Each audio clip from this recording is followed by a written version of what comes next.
All right, everybody. We are live for another episode of the Key to Games podcast here on Game Wisdom, where you some the art and science of games.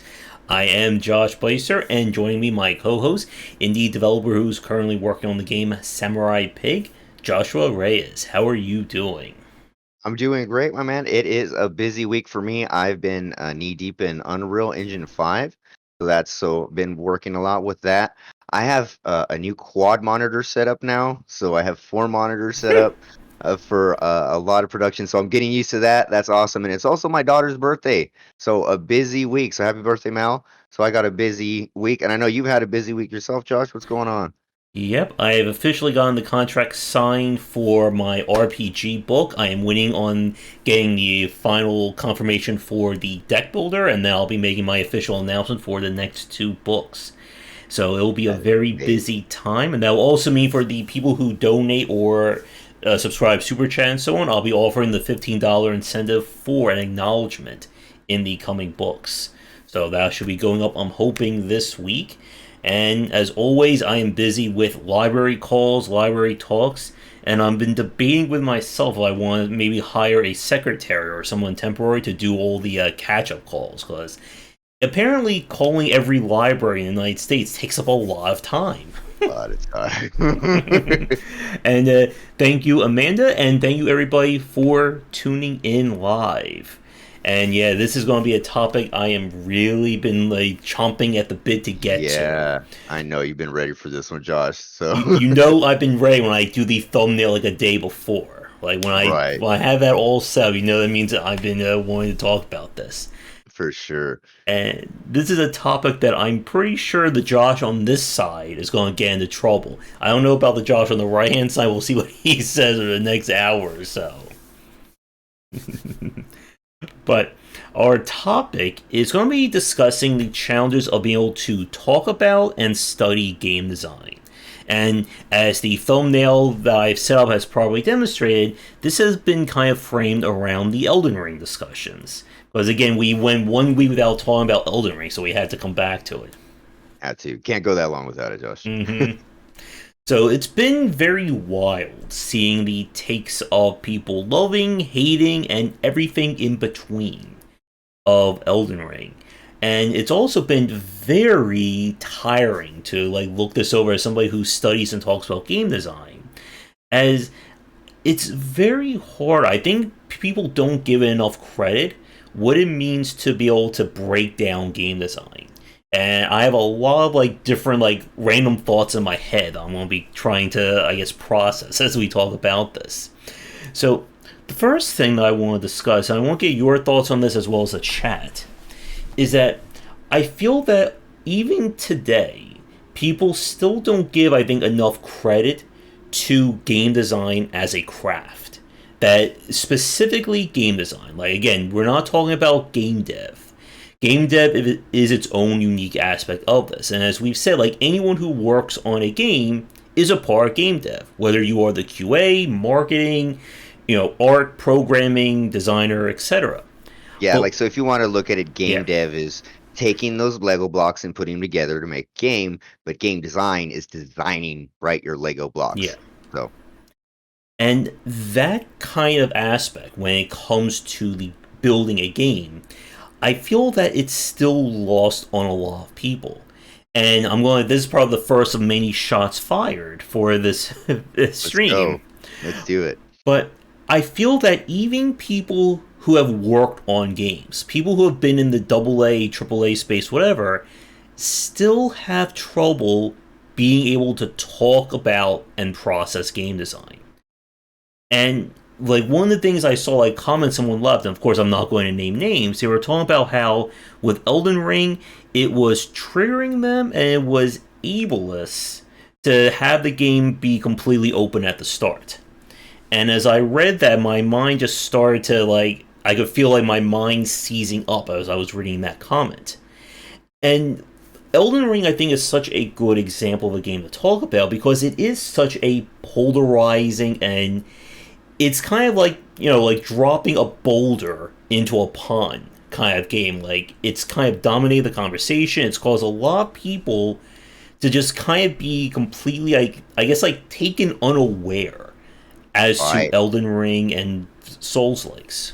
I think like a lot of game developers, like you were talking about in the AAA and AA space, are kind of like stuck in their ways and are kind of like Hmm. detached from it. And then, like you said, all of a sudden this thing came out of nowhere, kind of breaking all the rules, Hmm. but and disrupting everything. And so people there and they're not quite sure how to, it's like their craft. This is the way UI, Hmm. the way quest design is supposed to be, Hmm. and it throws quest design on its head. And I saw quest designers like mind blown, Hmm. right, about Elden Ring and the way that the quest design was done. They're like, that's not the way it's supposed to be done. Why not? I think it Hmm. works great, you know? Yeah, and someone I follow like had this really great point. It's like he was saying like it's like no one here has ever heard of Pathologic. And for those of you who know, Pathologic, or basically any game by the developer Ice Pick Lodge, I believe that's their name, they are all esoteric, confusing as heck games to play. Like they are completely original titles in that respect, and they're very polarizing as well. I don't know. Have you ever played a Pathologic one or two? Or heard of those? I have not, Josh. Oh yeah, they are interesting games. You're basically in a city that is suffering from a plague, and you have to figure out what's causing it. But you also have complete autonomy to explore and deal with everyone in unique ways, and you get multiple endings based on who you help, who you don't help, how long it takes. They're very weird games to play because of that. Like again, like if you think Elden Ring has poor onboarding, you have not seen an Ice Pick Lodge game. Like it is, they basically just throw you to the wolves. Like that's I their like that. entire style. I like that. And if people think that Elden Ring is throwing you to the wolves, that is there's literally at the beginning there's a tutorial area that you Mm-hmm. can start and learn. So Elden Ring is very cushy for onboarding Mm-hmm. in that respects. Like, Yeah. And when I was like looking at the comments and people talking about it, this kind of gets back to that discussion we had about playtesting. Like there are people who declare Elden Ring the greatest game of all time, and there's nothing wrong with it. And it's the perfect game, and 10 out of 10. And I feel like they're having like the same issues or similar ones as the people who are saying, no, it's a horrible game. It's horrible. You shouldn't play it. 0 out of 10. exactly. Yes, exactly. Very, very polarizing in that respect. And I think the issue, and again, like to bring this to the main topic, is that being able to break down game design, it is a lot harder than I think people give it credit for.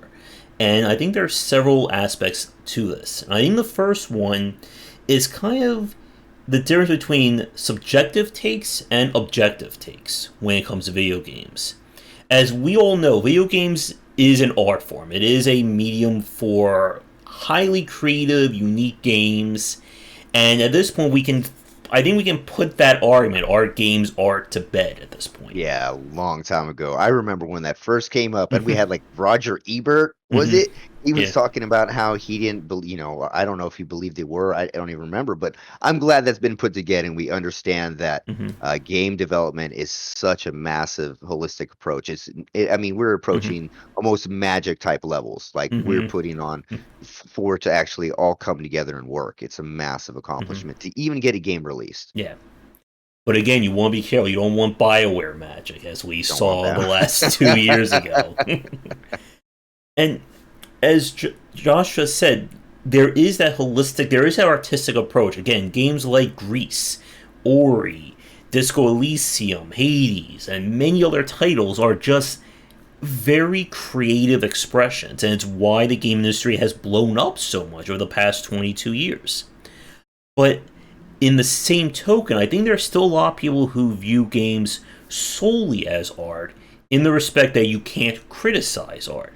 That because art is, this polymorphous kind of thing, that there's nothing you can really lock down and say, this is good, this is bad. But as people know about the tagline for this channel and for Game Wisdom, we examine the art and science of games.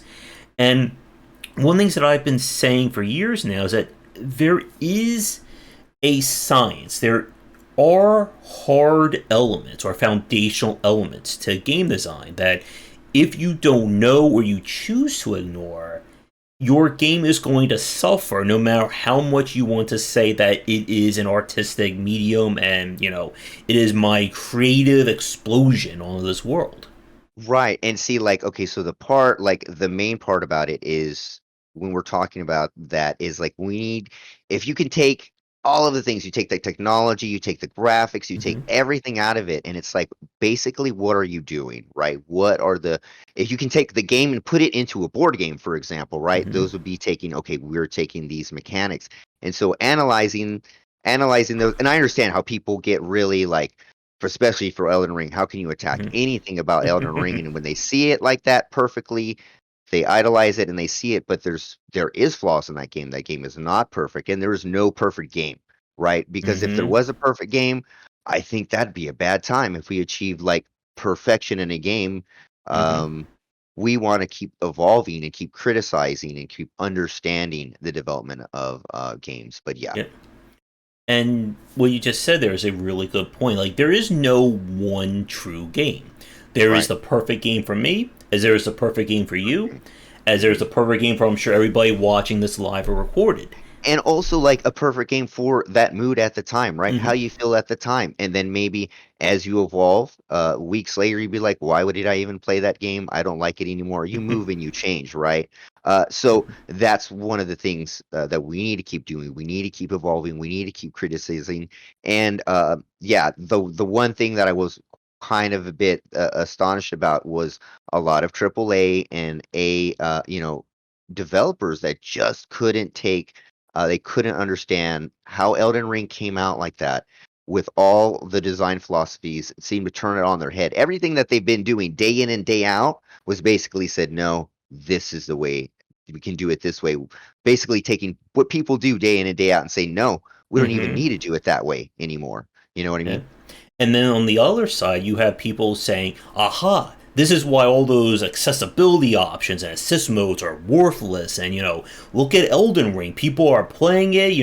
All those people who cry about difficulty settings and Yeah, colorblind mode and all that, they're just idiots. And I'm just sitting there, again, just like shaking my head even more on that one. exactly. And again, that's the difficulty about talking about this, because what works in one game doesn't mean it works for another game. And even then, you have to be able to process and understand why the developer did this. And I want to come back to that one in a minute. But again, like talking about like kind of foundational elements, the example that I always go back to are platformers. It was why the first game design deep dive was about the platforming genre.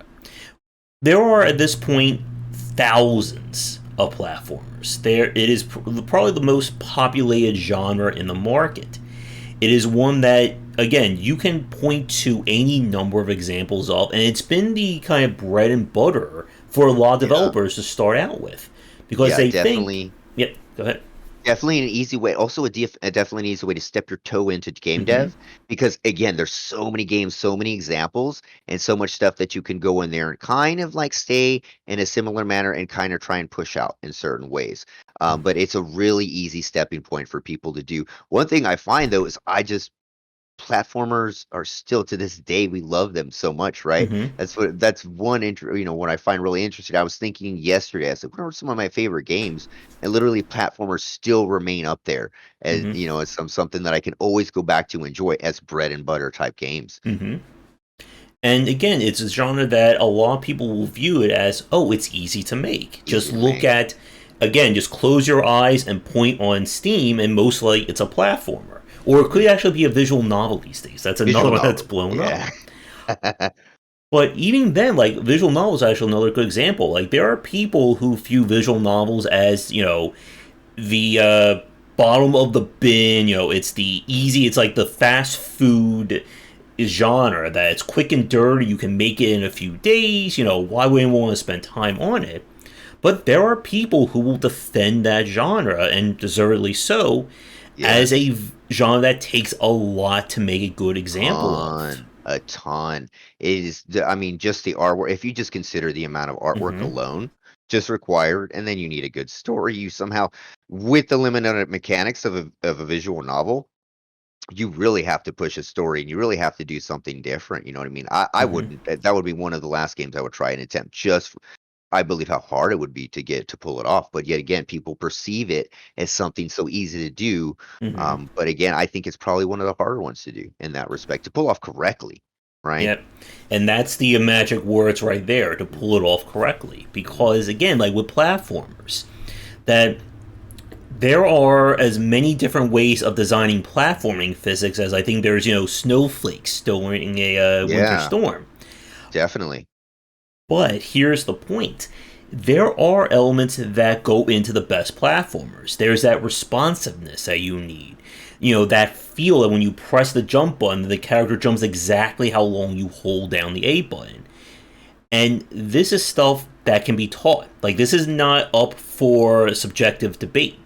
If Not at all. your platformer doesn't feel right, it doesn't matter the story that you've built, it doesn't matter the art and the aesthetics, it's going to be a bad platformer.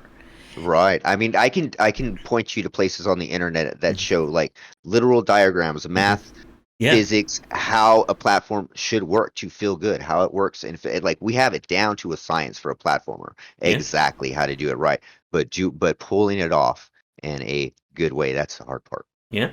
And again, there are different ways of designing platformers. Right. There's a noticeable difference in playing Super Mario as there is playing Sonic the Hedgehog. And I Or Little did, Big Planet. yeah, and I saw, oh yeah, Little Big Planet as well.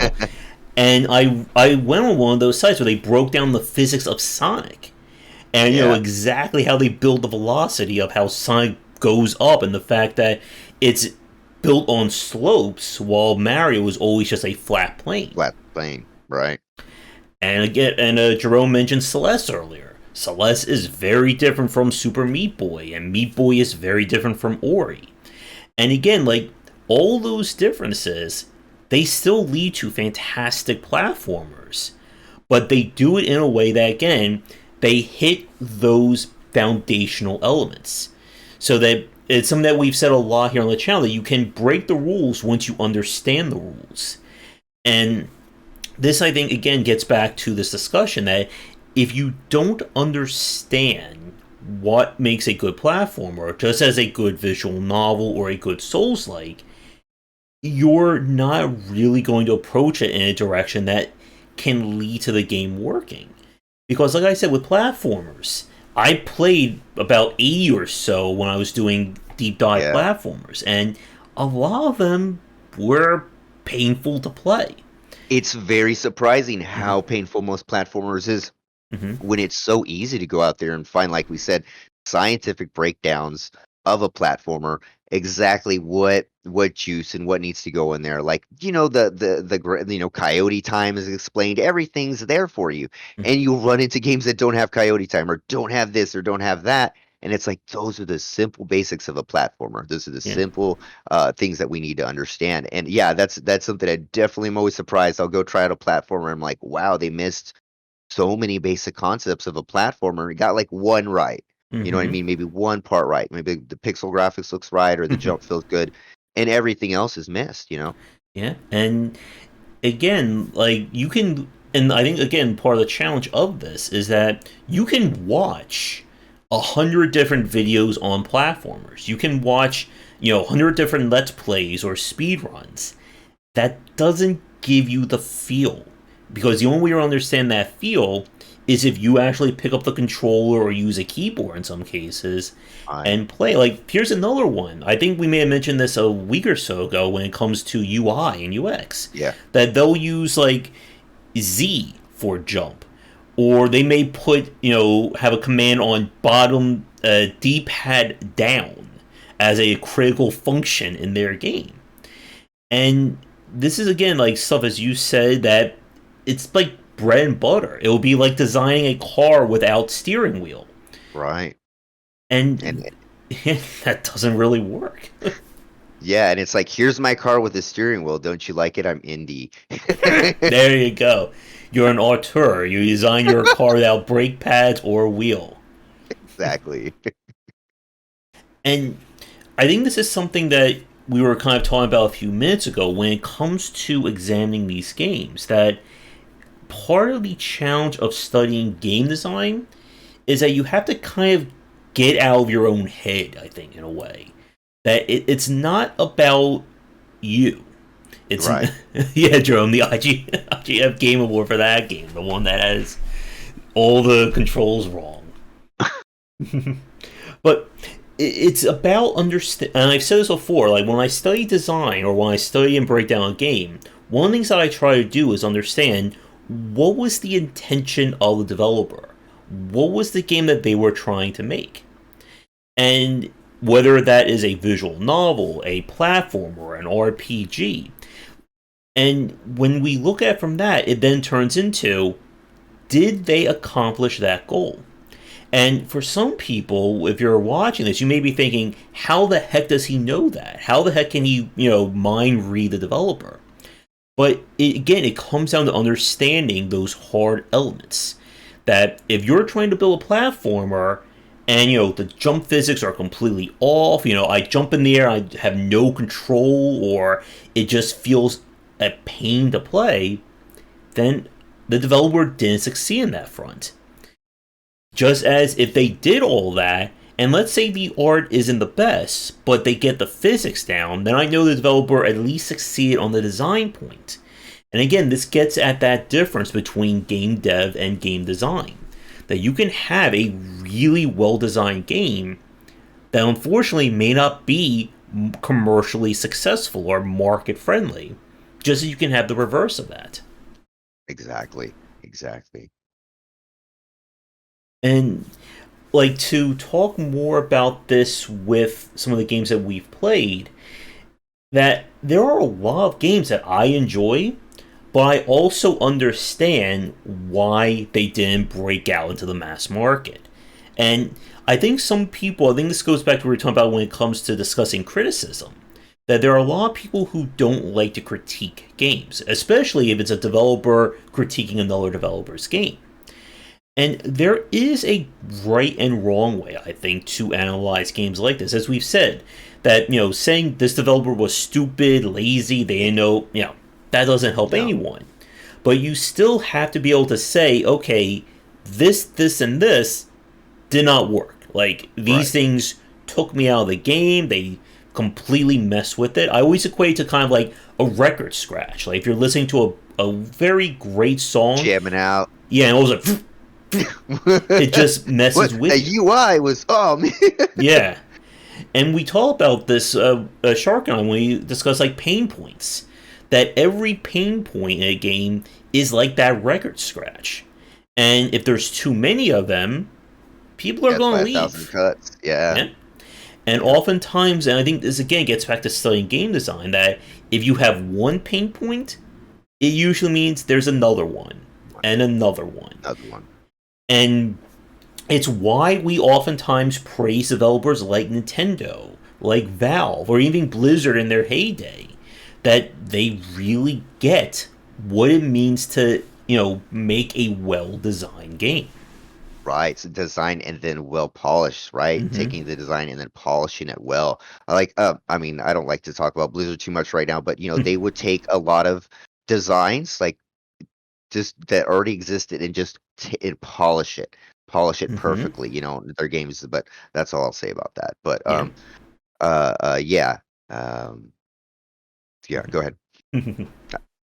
And when we kind of try to break down games like this, even like people who play video games, like we said, like there's a difference between playing video games and analyzing games. Right.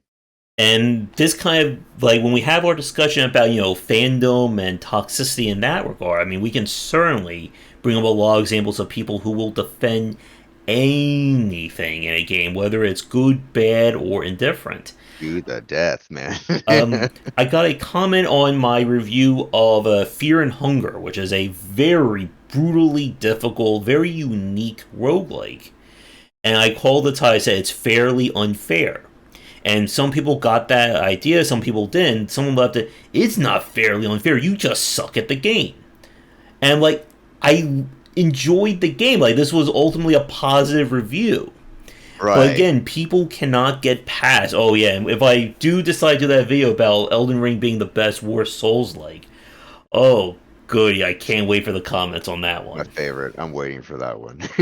What I may just end up doing is just like have like in that video just like throw like completely random facts about a completely different game and see if Mhm. anyone catches it.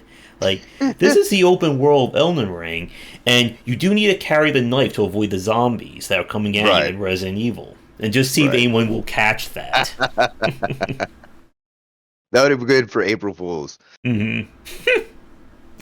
It's too late for that Too though. late for that, man. Mm. Oblivion and Fallout and have bugs. It Yeah. is kind of strange. It is, yeah, yeah. I remember playing. It look back then when you would play like Oblivion and Fallout.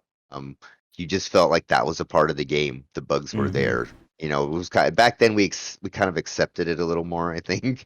Hmm.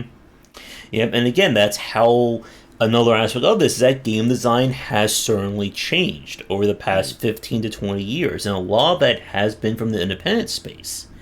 I mean, to Simon's comment about Oblivion and Fallout, that, when we see developers like the ones who did, what was it, the Outer Wilds, and, I don't play too many RPGs, so I'm not as big on, or even The Witcher, that suddenly you have a game that comes out that just hits all the points from day yeah, one, and then you flip and look at Bethesda game day one, like Fallout 76, and it just was, bugged to all heck and back.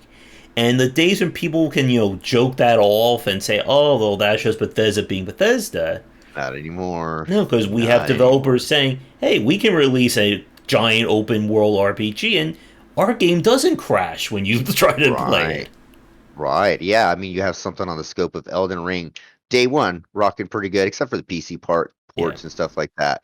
But yeah, I think around when 76 came out, that was probably like I think when people just had enough of games being uh Mm-hmm. broken and all that respect, like in that regard. And of course, Cyberpunk as well. And even going Oh, further back to Cyberpunk, No yeah. Man's Sky.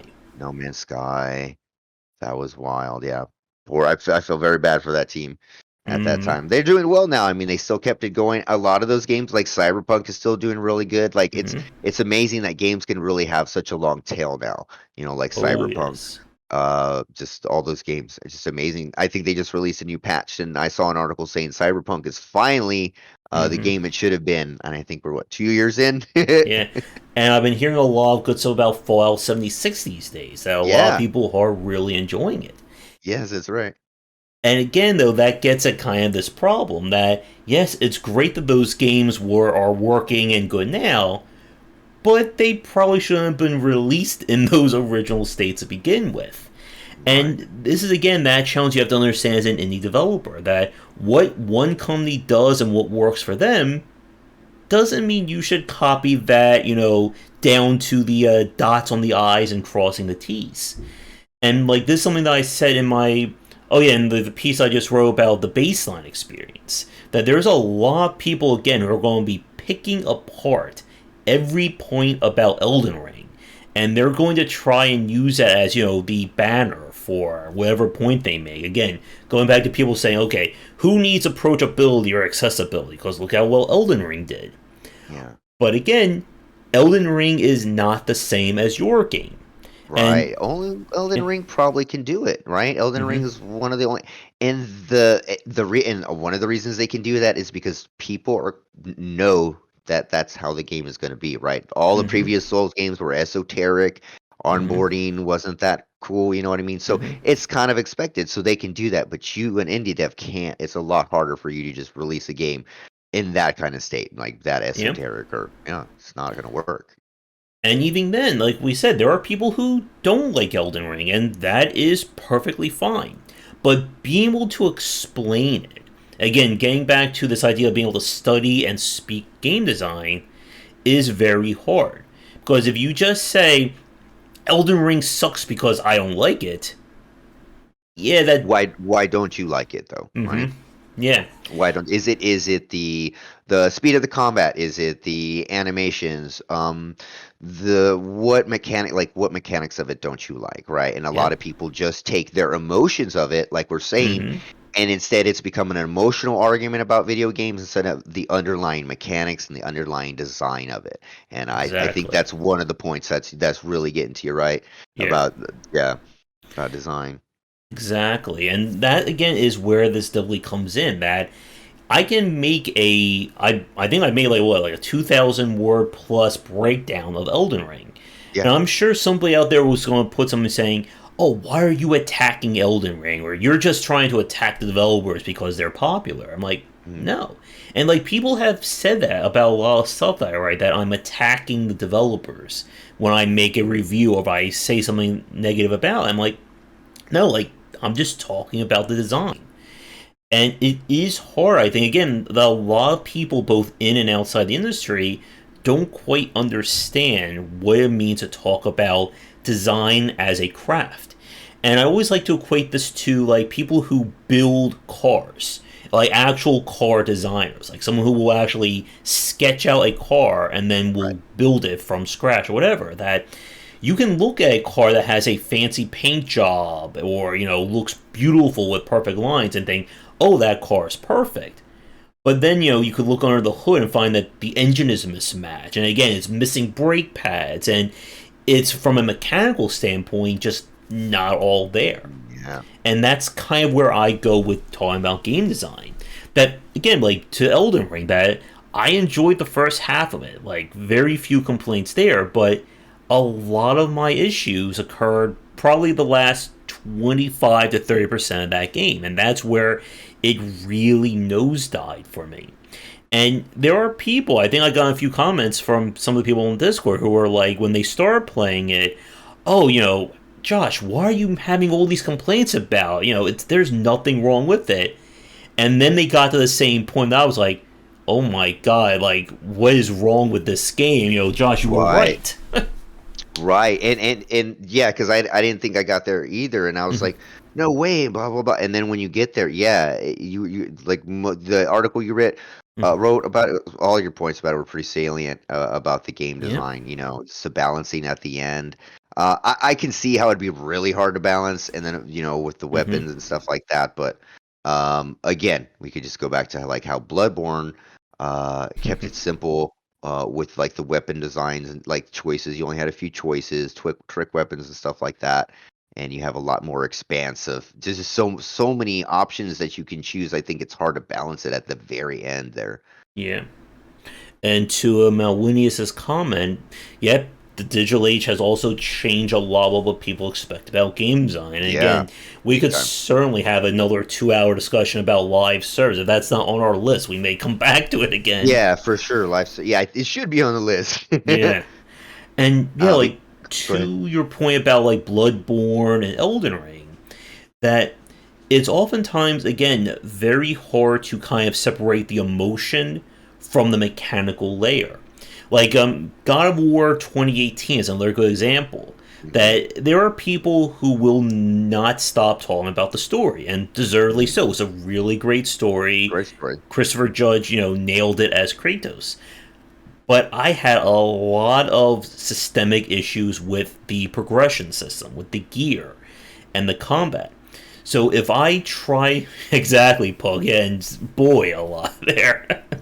But when I talk about it, there are people who again say, "Oh, you're hating the story. You hate the game because it's not this hyper masculine character anymore." Like, no, I don't. That's again, as people know, story is often like third or fourth on my list of priorities when I look at Right. a game. Yeah, And same here. I mean, it's like usually the last thing I remember, sadly. But yeah, like go ahead. if you come to one of my reviews expecting me to talk about how the story made me feel, or hell, Mhm. I barely remember like names of characters. Like I have had to Right. look up character names for like reviews after I'm done Hmm. playing the game. I'm like, yeah, the main character was guy or girl, like that, Girl. something like that, and he fought this other guy and girl, and they went to the place. That's and again, it's very hard to separate that emotion from the mechanics. The Jimquisition, I think, a lot of people were attacking them over like they were arguing again about having assist modes and difficulty settings, and that's another major point about this. That being able to explain why a game is easy or hard is ironically or very Very funnily very difficult to do. difficult. Right. Yeah. What makes it hard? Is it Mm-hmm. the resource manage? Like, Mm-hmm. just there not enough resources in the game? The enemy's health too hard? The animation too quick? The response time from when you attack to when you do land, like that makes it hard, right? Like, Mm-hmm. what makes? There's so many variables of what can make it hard, right? And then you just say it's hard. Why? Mm-hmm. Let's see. Yeah, and that's something that I've said a little bit as well in the past, Melanie. It's about there's these different errors that we can kind of point to. Everyone say boy in chat. Get the YouTube algorithm lighting up. But yeah, there we can definitely point to these different errors, and a lot of that was spurred by what was the popular game at the time. Mario was very popular, so guess what? We had a ton of platformers. Mhm. Just as when games like King's Quest and the LucasArts Golden Age of Adventure games Oh brought yeah. with it a lot of adventure games. And then Metal Gear Solid, Final Fantasy VII, that kind of brought in this cinematic era of everyone trying to build these games to be these like big productions. And then that gave way to the Grand Theft Auto, kind of like, I guess, like quote unquote prestige era when we had to make these like massive games, Mhm. celebrity talent, all of them. And then Massive budgets. yeah, and who can affect, or who can forget the era of morality sires when Knights of the Old Republic blew up, and then every game had to make you choose between the good and the bad ending. And and again, like with our topic or with the game of the day today, Elden Ring, Souls likes. Nobody was designing a game like From Software did. And then Demon Souls came out. And then Demon Souls led to Dark Souls. And now we have games like The Surge and Remnant from the Ashes. And every game that allows you to, heal with an item, and when you die, all the enemies respawn. So we see these different eras. But again, as a developer, if you're going to make a game in a genre, you have to be able to study that genre. And again, therein lies kind of the point for today that a lot of people, I think, have a hard time of understanding what went right, what went wrong with the game. And yeah, to I think what Joshua was saying for a few seconds ago about being able to, I guess, like articulate this in a way that you can say this, that it's not a subjective point. That yes, there are subjective aspects of game design. That whenever I talk about a game, I am obviously talking about from my own biases and my understandings. But I try to frame that in a way that people can understand why this is right or why this is wrong. And yeah, like as you were saying with difficulty settings, like again, like people will get into life or death arguments on Twitter about Dark Souls needs a difficulty setting. No, it doesn't. And the big point that I wrote about last year is people who say Dark Souls needs a difficulty setting, they don't talk about why it needs it and what would be What different. would change the difficulty setting? We were talking about that before. Like, Mm-hmm. would the difficulty adjust the animations, right? Like, it would slow down the boss like 0.02 Mm-hmm. of, just a little bit to give a player who Mm-hmm. reacted slower time to react to it. I think that was one of my favorite ones. Yeah. Or would it reduce the amount of combos that, for example, in Elden Ring, he wouldn't do 1,000 in a row, he'd do half of it or something like that. Yeah. So nobody's really saying what is difficult about the game, right? And Is it difficult because I don't understand what mm-hmm. weapons or what kind of builds, or I don't know who to talk to or where to go? Is it because I don't have a quest direction? Is that why it's difficult? Is Mm-hmm. it because I'm used to Ubisoft design and I've never played this type of game before? Mm-hmm. So it would be like me jumping into a 4X game and saying this is difficult because I've never played a 4X game, right? Yeah. So, And that is again that challenge. Like I can talk about almost any genre, even the genres I have very little experience in, or the ones that I'm mhm, just not good at or I don't like. But exactly. I can still explain to someone, if you like this, well then this game does this, this, and this. Yes. So Mhm. this is perfect for you. Like again, like the 4X genre, I am horrible at them, but Yeah, I same here. can yeah, but I can at least be able to explain to someone it does this, and if you like this, then you're going to enjoy it, and if you don't like this, maybe not play it. I And need a 4X game that makes me feel good at the like I'm good at it. yeah, me too. I could use one of those. And again, being able to separate, these different aspects and being able to talk about a game as these like individual mechanics or the sum of its parts, it Hmm, is hmm. very hard to do. When I was looking at the Jimquisition video and like people were attacking them over it, like they were saying, "Oh, people who argue about difficulty settings, they're so and so," and they were saying all the usual names and stuff like that. And that doesn't really help the conversation. Again, it's bringing in that emotion. And like you were saying with Elden Ring and with difficulty settings, like being able to explain why a game is hard is very different than just saying this game is hard because I can't figure it out. Right. Right, exactly. Is it too fast? Mm-hmm. Is the can you not digest the information? What would the difficulty setting be? But exactly, when we are discussing games and breaking them down, we need to talk about what's the actual mechanics. What's the actual mechanics or the Mm-hmm. problems that we have issue with, or you feel that could be changed, right? Because that's what we're talking about. Mm-hmm. Maybe the leveling mechanic it doesn't seem right. The disparity between the amount of enemies I kill Mm-hmm. and the XP I get just doesn't seem right, and that's difficult, right?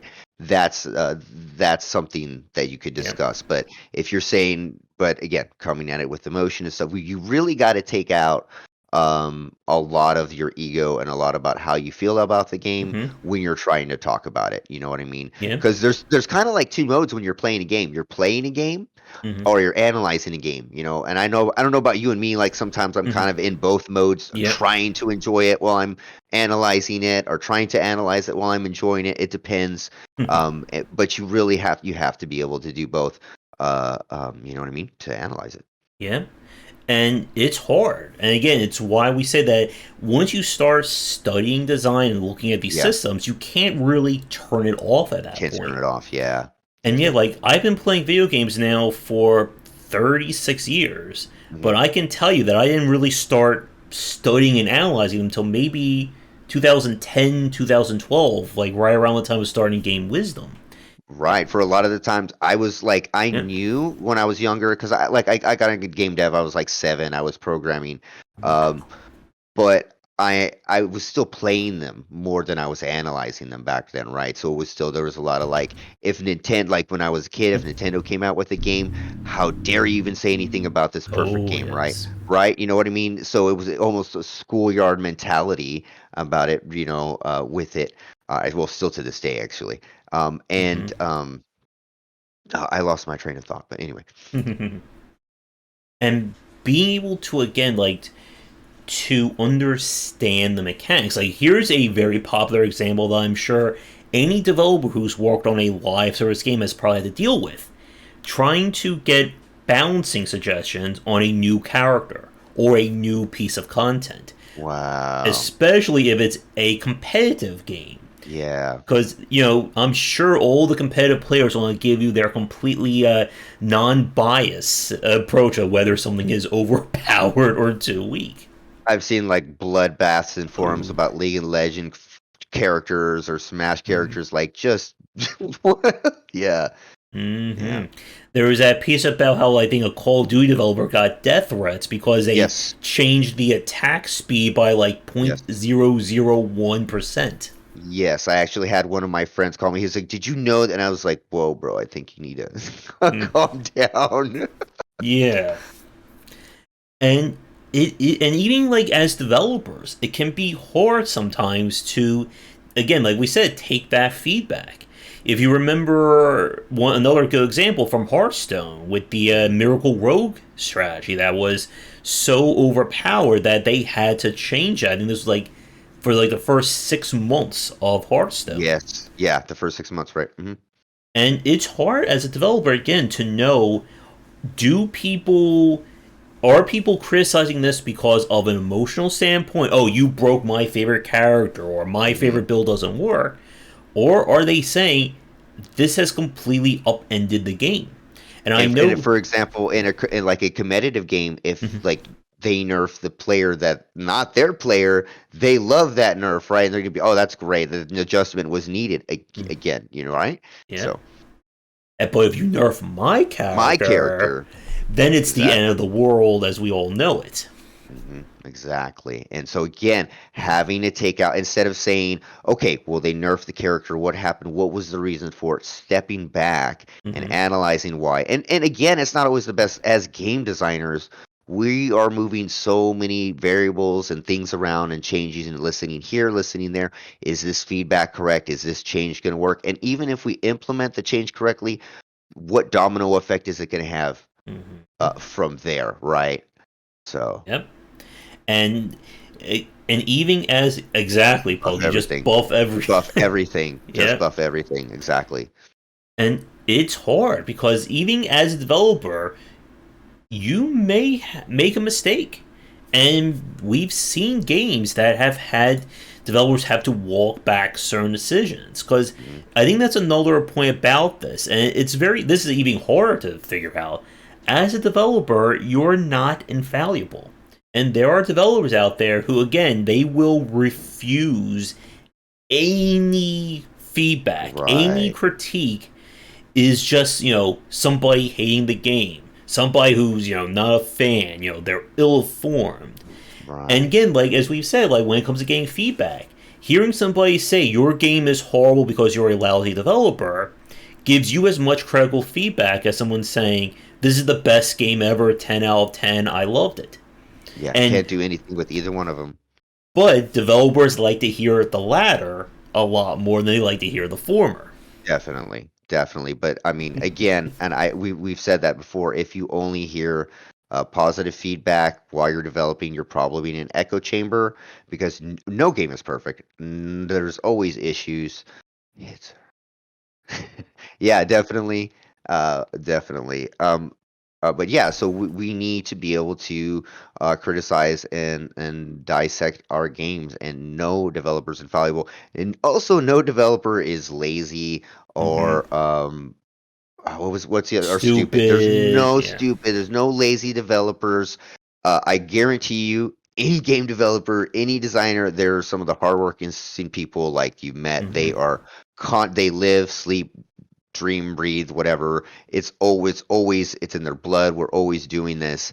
And if there's some bad decision made, I'm gonna say most of the time it's not usually malicious or lazily planned. It's Mm-hmm. just a decision that was made, and Yeah. sometimes they're not always right. And sometimes the decision could just be something that doesn't work for you. Doesn't That work. if you don't like System A and this game is built on System A, then it's not going to be for you.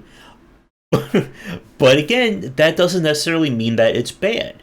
As a good example, the game A Golden Light, which is a survival horror roguelike, is a game that it's built. Part of the design of it is having durability systems for all the gear. And as people know, I hate Love it. durability. Exactly. And again, because I don't like a durability system. Josh, how about this? It's a game with durability system. You have a timer Mhm, and then encumbrance system. So exactly. if Game of the year right there. game of the year. And with a golden light, even though I don't like that system, does that mean the game is bad? No. And I can talk about why I like that game and why I don't like it. And in the same breath, I can say that if you like X, you're going to enjoy this game. If you don't like X, you're not going to enjoy it. And that's, again, not a subjective take. That is being objective. That if these systems you don't Systems like, are here.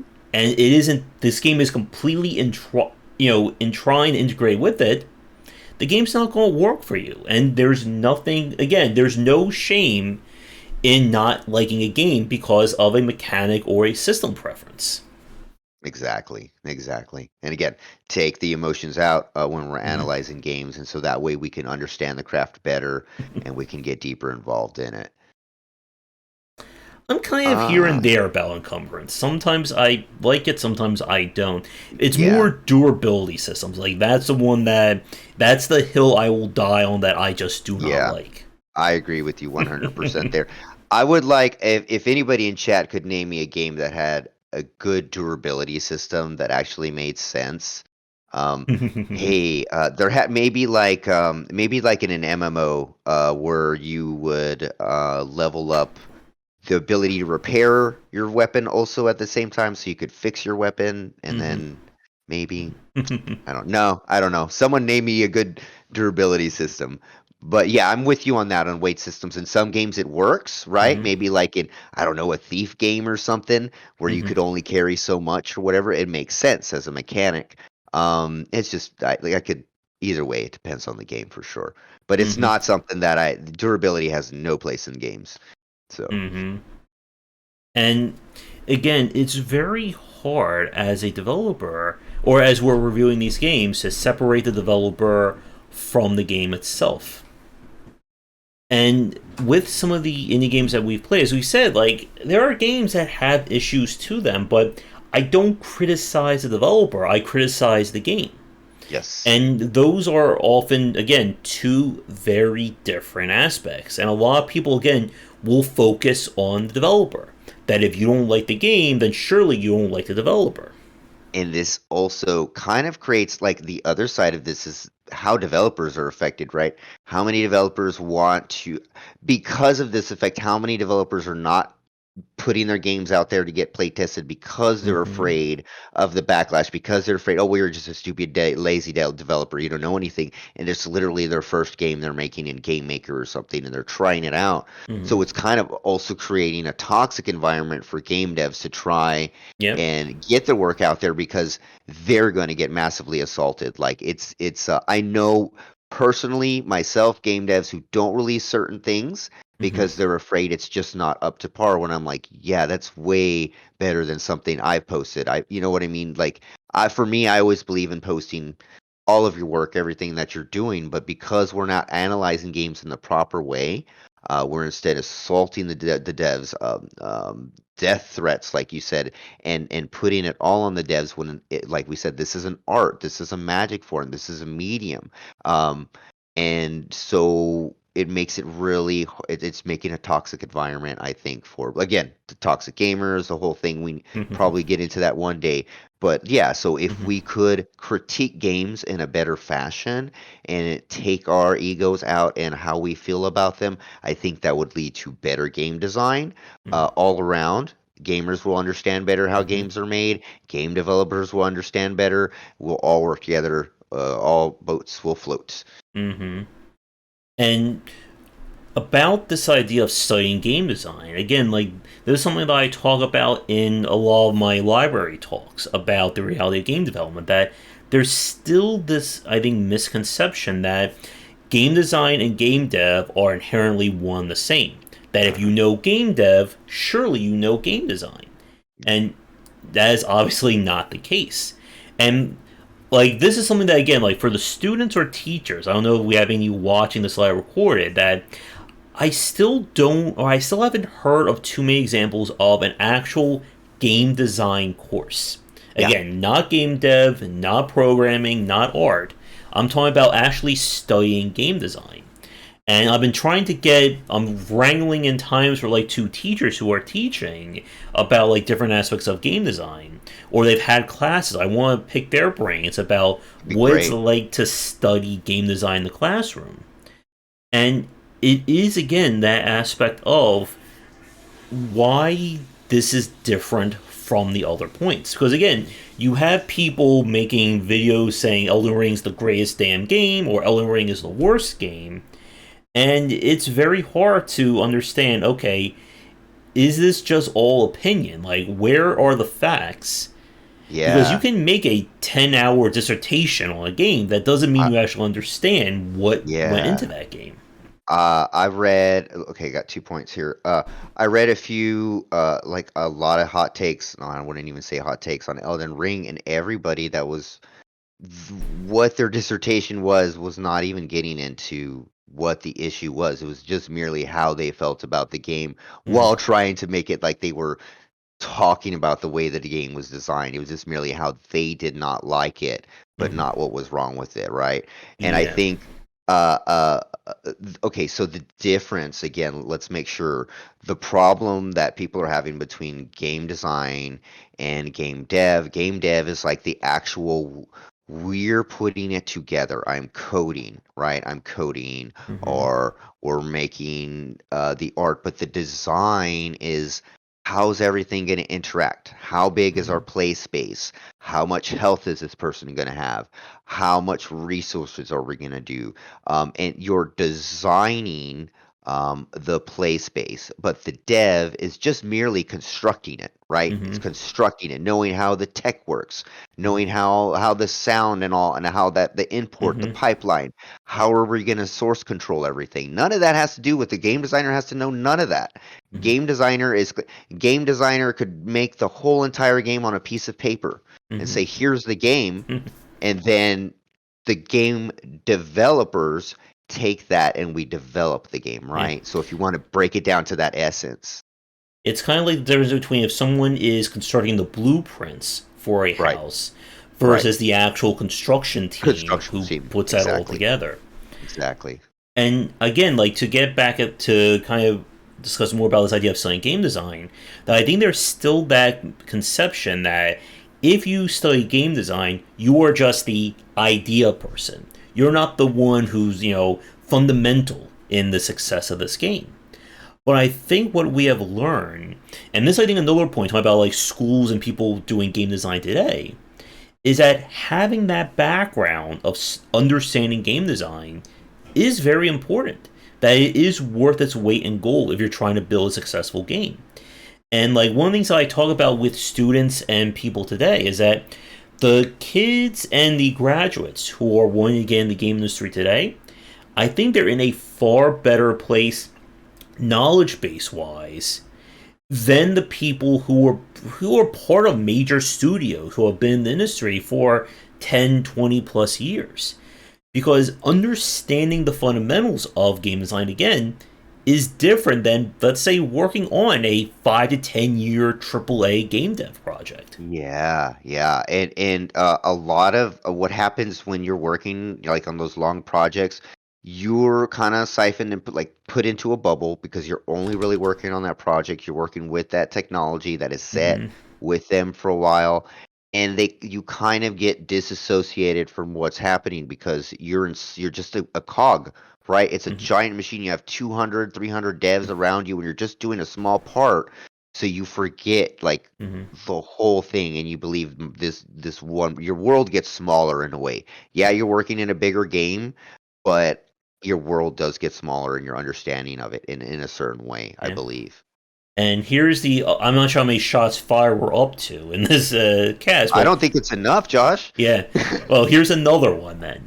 That one of the things that I see that has become kind of a trend is that when somebody who has been in the AAA or AA space, who have been a part of very successful projects, and they go to the independent space, and I get an email saying, this is from so and so, and they were the Hmm. lead, or they were a part of that.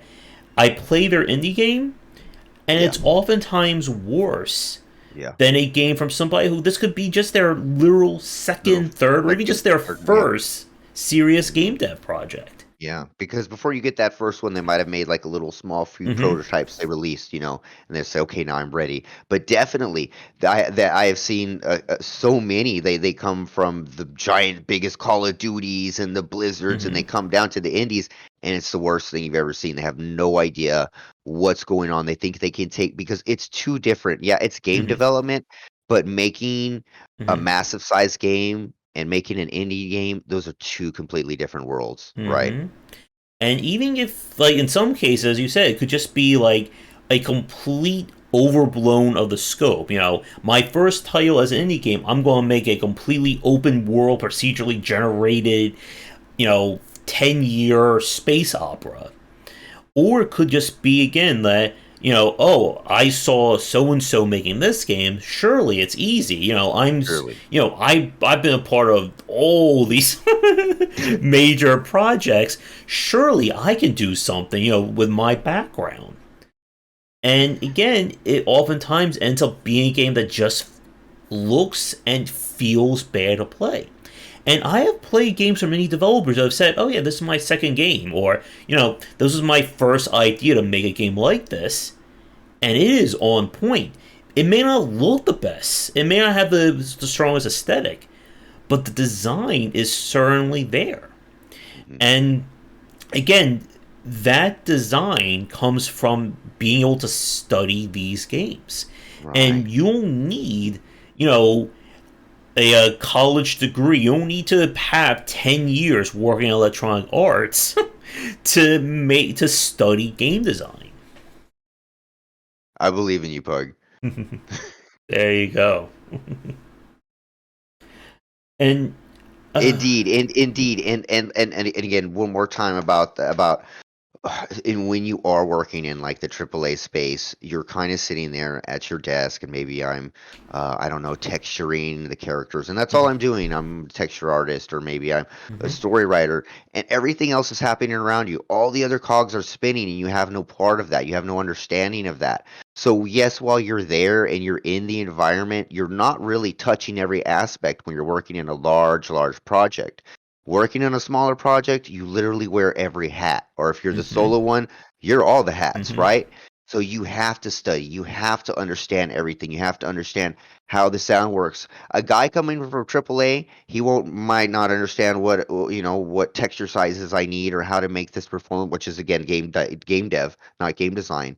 Or mhm, if we go into the game design part, he didn't study, like how the health and armor ratios work or things like that. mhm. None of those things would ever possibly be right in something that that person did at that work. Yeah. So yeah, they're coming from there from the cloud. They worked at Disney, they did this and that, but when they come down and they try and make their own game, they have no idea what's Yeah. happening there.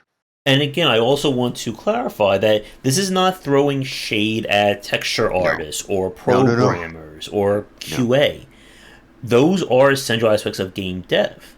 Yes, But we need you there's a difference when we talk about game design. exactly. You can play 500 hours of Diablo or spend, 5 years playing League of Legends or Dota. That doesn't magically translate into you saying, well, I can design the next League of Legends killer, or I know exactly how loot generation and all that works.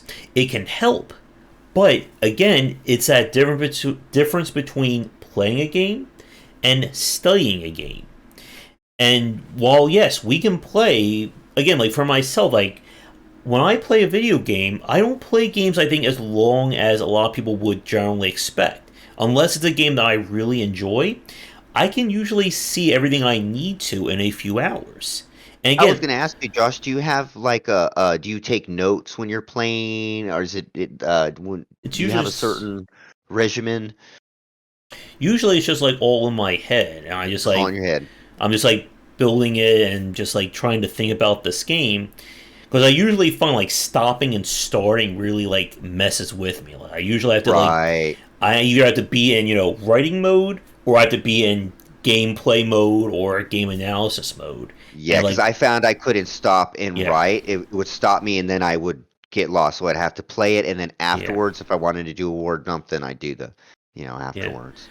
And I typically when I do write a review, I usually write in like multiple days. Like I'll write like one section, then I'll play the game some more, then I'll write another section.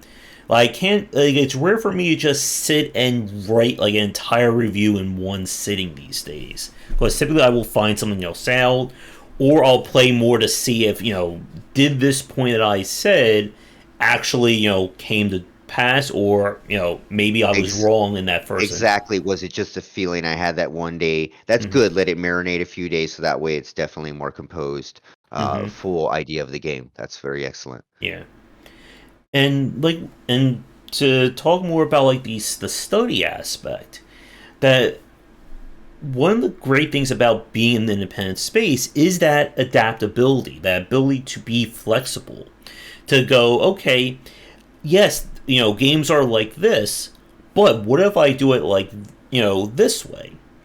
But again, like the challenge is being able to have that mindset to study games to begin with. And like one of the things I see people talk about on Twitter is that you should look outside of games to be inspired, and that Right. is a always a good point. But if you are trying to build a game in a genre, you need to study that genre. That genre. And like we said, and this is something again, like anyone who's talked about game design will tell you till the cows come home, you have to study the good and the bad examples. You can't just say, if I want to build a platformer, I'll just play 100 hours of Super Mario World. That's all I need. Right. Yeah, no, you got to play some bad ones. You have to Mm-hmm. know what is good, what is wrong design, Mm-hmm. what is good design. It's very true. Also, don't stop playing video games if you are a game designer. You Mm-hmm. always need to play. I think some game designers reach a point where, okay, I'm making a game, or game developers, we'll just say Mm-hmm.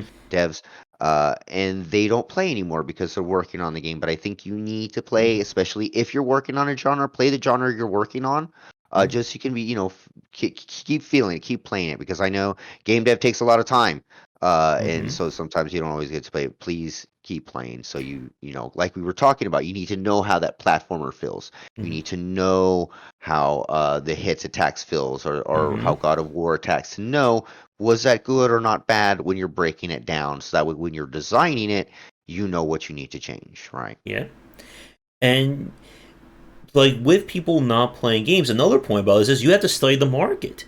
You need Yeah, to know, okay, if I'm building a platformer, what are platformers like today? What right. what is the best platformer? What is the best visual novel game?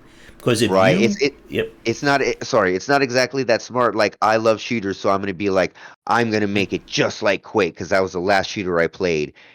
I don't know if that would work. It could, because people do like boomer shooters, but that's probably not the safest way. You got to see what mm-hmm, has evolved and changed, right? Because I yeah. guarantee you, every boomer shooter today has quality of life changes that the original Quake didn't. So, Yeah, when I spoke with Dave Oshry from New Blood, like he's talking about like how overly saturated boomer shooters are these days, yeah, and the reason why is, of course, Dusk blew up by David just Saminsky. yeah, And again, if you make a game in 2010, that is not the same as 2011, or especially in 2022. And you have to be able to break this stuff down. And the only way to do that is to study what is out there. And that's right. I see Mel Winnie's question here. I think that's another good one. Is the widely touted concept a game should be for everyone? And again, that's a very tough question. Yeah. Because I think at the end of the day, and again, this really gets at the differences between, or the importance of approachability. That when you design a game, you need to understand what the market is for that game. If, If you're again, designing a party game, yeah, maybe the party game should be for everybody. But if we're making a fighting game, it cannot be for my grandma. It can't be yeah, for everybody, right? yeah. But in that same breath, you should also be looking at UI and UX. You have to look at approachability. What is stopping somebody from playing a fighting game, or playing a 4X, or There playing you a go. platformer? There you go. And can I do something different? Can I? It's kind of like goes when we look at like how products are invented. Like if everyone is having a problem with a certain service or a certain kind of food, can I do it better? Can Right. I solve this issue? Because if you can, then you can market the heck out of that. I Like, mean, people were having trouble getting ketchup to their burgers, so they yeah, made a ketchup packet, and then there you go. yeah. Look at Smash Brothers. Smash Brothers answered the question: what if we make a fighting game that didn't require a lot of the fundamentals of fighting games? Hmm. And it blew up because they, I think, unknowingly at the time, they kind of solved this problem that a lot of people wanted to play a fighting game, but they didn't want to be, forced to learn combinations and have all the, advanced tech that can confuse you. Right. And that's one of the reasons why I recommend game devs experimenting and try and make maybe Mm-hmm. like a game that you're not good at. figure out what you're not why don't you like that type of game and maybe make a game that you would be good at so it would maybe be Hmm. right. Does that make sense? So it would Yeah. be more open to everybody. You know what I mean? Yeah. Look at something like Subnautica. Yeah. Subnautica is a survival game that also gives you the options of turning off hunger and thirst, of turning off durability. And some people would say, oh, well, that is, a sin against survival crafting style games. But for somebody who doesn't like that Just like stuff, that stuff. it's the perfect game for them. Yeah, And they. because I wouldn't play Subnautica if I couldn't turn it off. I Mm-hmm. really wouldn't. I mean, I don't like hunger and thirst things in a game. It's like a timer, it's Yeah. durability to me. It's like the same things. Those stressful things that we don't need, I believe. Yeah. But definitely. But again, just on the other hand of that, they still wanted to make a game in that genre. They still Right. had a market that they were trying to hit. It's Right. not, again, like developers of these games, they didn't just like close their eyes and throw a bunch of mechanics at a wall and say, okay, this is my game. When Disco Elysium, the developers wanted to make that game, they said to themselves, we want to make a game like this. We want to make a game that is aimed at this market. But again, the developers who go on to be very successful then say, okay, if this is our market, what can we do to maybe attract people who aren't that market? And Right. it is kind of that conundrum that adventure game developers, I think, have been struggling with over the past like 10 or so years. That Mhm. how do we make an adventure game that will capture the magic of a LucasArts or a Grim Fandango or Sam and Max, but what about for somebody who has never played those games, who Right. maybe hated those games? Can we make an adventure game that can attract those people? Um, I know there are several developers I've spoken to are working on modern retro RPGs. What was it? Scold and Gold, Nox yeah. Eternium, Nox Arcanum. There we go. Hmm. Hmm. And I remember I interviewed the developer of Nox. He said, I want to make an RPG for somebody who grew up on the Apple II, who remembers using that platform. But I also want to make a game for my daughters who obviously weren't alive during the Apple II, who can play this game and understand it and can appreciate it. Right on. I like that. Good vision. And again, it's that line between what is accepted for the market and what is stopping individual people. Because, like we've said, and I've said this before, that I don't believe there is such a thing as a niche genre. There are niche interpretations of that genre. If we talk about 4X, for instance, Sid Meier's Civilization is a considered a more one of the more popular or mainstream 4X games. Is it as deep and as involved as Europa Universalis or Stellaris? Heck no, it is certainly not at No. that level. No. But it achieved its mainstream appeal by appealing to people who don't want to be confused by a Stellaris game for 10 to 20 hours. Right. And again, that takes understanding the fundamentals of the genre and figuring out where is there wiggle room? Where can we, make something that maybe isn't for the grandmaster of a fighting game? Finding the pain points of the Yep, design, right? exactly. And again, that takes understanding game design, not game dev, game Game design. design. So, as a quick time check, we are about an hour and 10 in. I have, I think, one more point that I want to talk about, but I Okay. want to throw it to you. Do you have any points that you came up with that we didn't discuss? I think I'm gonna go off your next point. Whatever you're gonna say, I'm probably gonna go off for that one. Go Okay. ahead. So, my final, or we'll see if it's the final point. I want to talk very briefly about studying design, or what when we say that. Like, as we were saying a few minutes ago, is about playing good, bad, and everything in between. And it also means being able to objectively break down, what this game did right, what this game did wrong, and what was the market or intention from the developer. Because again, a lot of people will oftentimes immediately get distracted by art, by a beautiful aesthetic, by a well-designed graphical engine, or the actual look of it. but they may not get why this game is working at the mechanical layer. And this is when we see a lot of those who unfortunately try to copycat another game without understanding, again, the good, bad, and everything in it. Look at something like Darkest Dungeon, or FTL, or any big name indie game that got a bunch of people trying to take that crown away. Most of them, and probably the majority of them, did not work. And even if they tried to build a game almost point for point the same as it still didn't hit the why that game succeeded in the first place. Yep. And you have two Malwinius and Pug's comment. Exactly. That was Blizzard's MO at their heyday. Yeah, That yeah, man, Blizzard did not invent new genres. at They all. just reinvented what other people did at such a level of quality that they became kind of the standard. World Right. of Warcraft was not the first MMO by any No, means, but it no. became the The MMO. Just as StarCraft became the RTS or mhm, Diablo the ARPG. RPG. What amazing! They got like three genre and the shooter genre, well, almost the shooter genre too. With Mm-hmm. what's the Overwatch. shooting game? Overwatch, which Yeah. was an amazing game, super polished. I even played it. I'm not a big shooting game fan, but a really good game.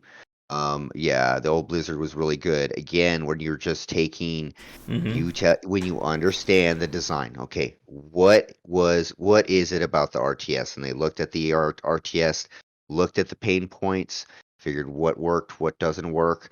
I mean, there's story in there too. But Mm-hmm. again, if you take out the story, the graphics, the aesthetics, and it's just, I mean, I don't know if with blocks it would still be the same. It would almost be the same game, like with the mechanics Mm-hmm. working underneath, you know? Yeah. And I have a critical thought I need to edit this weekend about the dangers of being inspired too much by a game and what you should take from that inspiration. So I don't want Mhm. to rant about that now, but again, when you are studying a game, you have to be able to understand what this game did and didn't do right. And you also have to be able to figure out, well, what can I capitalize on? Because again, nobody wants to play your Super Mario World or Right. your Overwatch. They want to see something that is different. You can be inspired, there's nothing wrong with that. But a major point about studying design is to be able to then say, what direction can I go in that people will, that I can say, this is different. And you'll have people on forums saying, "Oh, you made an action roguelike, you're copying Biome Isaac. Oh, you made a first-person shooter, you're copying Doom or Dusk." But you have to be able to then throw back at them and say, "Well, no, I did this, this, this, and this different." This. Exactly. Exactly. I did play Overwatch, and I was terrible at it. Like I'm bad at like the team-based shooters like that. Yeah. I haven't I think I haven't played it in maybe 2 years. I think it's been a little bit since I played. Mm-hmm. Maybe longer. Yeah. Yep, Yeah. and every game is an RPG these days, because every game has stats. Yeah, NBA sports games are Mm-hmm. RPGs, everything. Everything is an RPG bug, that is for sure. Mm-hmm. And while you say on Twitter how every game is now a roguelike, or, what's a roguelike today, and just see the old school roguelike fans, they will come after you. Yeah, definitely. Definitely. But But I, but yeah, yeah. oh, go ahead, Josh. I'll I go. was I just think saying, I I'm like got about after you. like all of my thoughts, so go right ahead. I mean, and again, like for us to go forward as game developers, again, we need to just step back and really, like when we're discussing the game, you need to take your emotions, your feelings, which is hard because it is an opinion, right? It's our opinion Mm-hmm. on this and that. But underneath it all, there is a science to it, right? The science Mm-hmm. was it was difficult because this animation was too fast. That's the fact. I couldn't Mm-hmm. react in time because this was too slow. That is a fact about the design, right? There's Mm-hmm. nothing emotional about it in there. So when we're talking, the jump was too soggy, or I didn't Unresponsive. unresponsive. I didn't have enough pickups. I got to the last boss and there wasn't enough resources for me to battle it. Things like that, right? Mm-hmm. And we need to really get down and understand, like, again, what the market was, what goes right, what was wrong, and what you can do better, what we can Mm-hmm. change and make it better, right? That's the whole point. We want to make better games, funner games, better games, more games, and we all want to be better developers. And we love this craft, we love this art, and we need to dissect it better and taking out those emotions, how we talk about them. We definitely, I don't even think this really scratched the surface of Mm-hmm. how we need to talk about game design. Mm-hmm.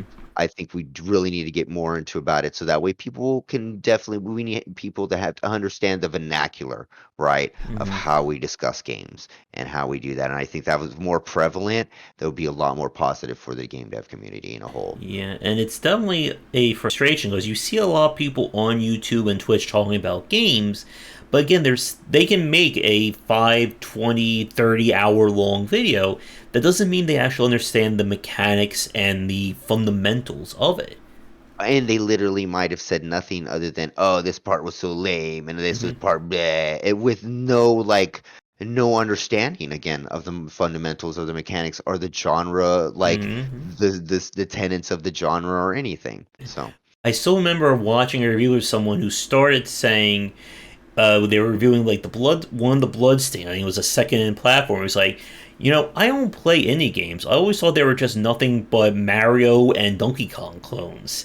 And when I heard that, my soul left my body. I had to turn off that video. Yeah, Melwin, yeah, beta testing back then, yeah, it was a job. it Just was a as being job. able to review games you had to, work at a major publication. Today, anyone can call themselves a critic, anyone can call themselves a journalist.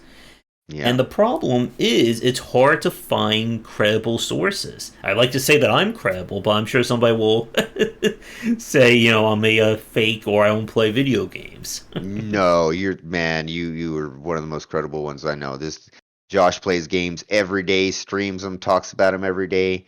Right? How many books you got now? You got the cred, Five, I man. think now. Five books. You got the cred, my friend. Hello, Dean. Thanks for For stopping his message by. redacted. We are talking about studying and talking game design. We are Yeah. probably going to wrap things up in the next few minutes. But Yes. yeah, I think to your point that we need to again show people that it is a craft to talk about game design, that it is a separate universe from game dev. Everyone Yeah. who works on a game is a game dev, but not everyone who works on a game is a game It's a game designer. designer. Exactly. So yeah, we definitely need to get that across, and we need to be more versed in the vernacular and understanding how game devs are made. Thank you, Jerome. Oh, nice. Yeah. Yep, and if you want to catch them at the normal time, we do them around 5 p.m. ET on Saturdays. Oh yes, Dean from the Discord. That's right. Mm-hmm. Yeah, just be sure to join the Discord. We can always join in, and the conversation will always continue there. Yes, So, it will. here, Joe. And it is, again, I think, I guess my final point. Like, one of the Final. things that I say to a lot of the students is that is there such a thing as a pure designer? Someone who only understands design and has a position on a team? And I still think that's not necessarily the case. But I would like to say maybe at some point, maybe once things become more accepted, that will change. Right. I mean, I still think that even if like if you're a game designer, you're still doing game dev. You're not just purely doing game. You're gonna have your hat, at least one or two hats, and Yeah. otherwise, yeah. But I think with that, that is a good point to end on for the Hmm. show this week. We'll have to Excellent. figure out what our topic will be for next time. We have our list. And again, for people watching live record, if you'd like to pitch us a topic to discuss, let us Please know do. in the comments. Yes. Isn't that the director's job for what pug? Yeah. And yeah, exactly. Buy Thank you so much old for stopping Josh's here. books. And Yeah. be sure to pre-order my next book on mobile and free to play design due out in August. That will be Yes. my pitch. So, again, if you'd like to follow me and everything that I do, there are links down below, as well as all the stuff in the upper right hand corner for Patreon, Discord, and Twitter. And if you want to follow me, the links will be here. Of course, I'm on Twitter, casual_scrub. Follow me, working on Samurai Pig. Uh oh. It's a game Oh, you're here. freezing up there for a second. Oh Okay, you're no. good. Okay. You kind of like, All as soon right. as you said Samurai Pig, you froze.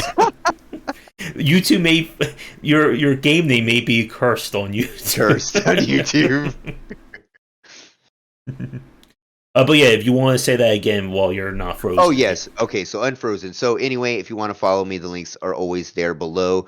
Follow me on Twitter, casual_scrub, and you can follow the development of Twitter. I mean, of Samurai Pig, and I'll also be streaming soon, so you can follow along on my game development streams also, and I'll also be here with Josh too. So All right, and like I said a few minutes ago, we will be back next Saturday, starting around 5 p.m. ET for the next show. So if you want to catch those live, so everyone have a great rest of your weekend. Hopefully your allergies will not be bothering you as much as me. yes, And come back for daily discussions on game design here and on game wisdom, where some of the art and science of games.